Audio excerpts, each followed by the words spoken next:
یہ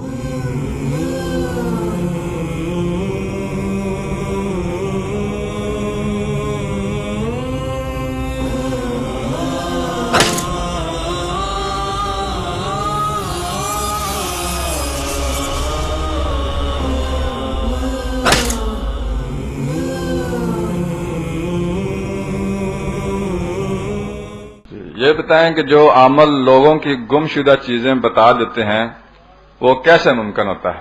وہ جنات کے ذریعے کرتے ہیں یہ. اب دیکھیں نا، اس کی چیز گم ہوئی، جو اس کا جن ہے وہ تو جانتا ہے یہ کہاں گئی، کون اٹھا کر لے کر گیا. ٹھیک ہے، وہ عمل اس جن سے رابطہ کر کے پوچھ لیتا ہے، یا اس کی خوشبو یا اس کی ماں کا نام لے کر اس کا اثر لیتا ہے، وہ جن اس کے اثر سے وہاں پہنچ جاتا ہے. اب عورتوں کو زیادہ کیوں جنات کی بیماریاں ہوتی ہیں؟ ان کو ایک ضعف ہے، ان کو حیض آتا ہے، یا اپنے حیض کے کپڑوں میں بے احتیاطی کرتی ہیں. آپ جا کر دیکھیں کوڑوں کے ڈھیروں میں ایسے ہی پڑے ہوتے ہیں، وہاں سے جنات ان کے اثر کو لیتے ہیں، اس کے بعد ان کو چمڑ جاتے ہیں.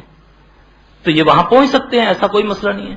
مانگتے ہیں نا آپ سے لوگ، کپڑا لا دیں جی ہمیں، یہ لپیٹ کا سو جائیں، رات کو اس کو اپنے آپ کو باندھ کے صبح فلاں قبر میں جا کر دفنا دیں. یہ کرتے ہیں نا، یہ علاج طریقے بتاتے ہیں لوگ. یہ ایسا نہیں ہے، صحیح یہ شریعت کا طریقہ نہیں ہے. یہ شریعت کا طریقہ صرف صبح شام کے اذکار ہیں. چلہ کیا چیز ہے؟ یہ کیسے کاٹا جاتا ہے؟ کیا قرآن و حدیث میں اس کا کوئی ثبوت ہے؟ کوئی ثبوت نہیں، کوئی چلہ قلہ نہیں ہے. صرف صبح شام کے اذکار. آپ کے سامنے بیٹھا ہوں، اللہ اللہ کے فضل سے الحمدللہ، نہ کوئی چلہ نہ کوئی قلہ، کچھ بھی نہیں.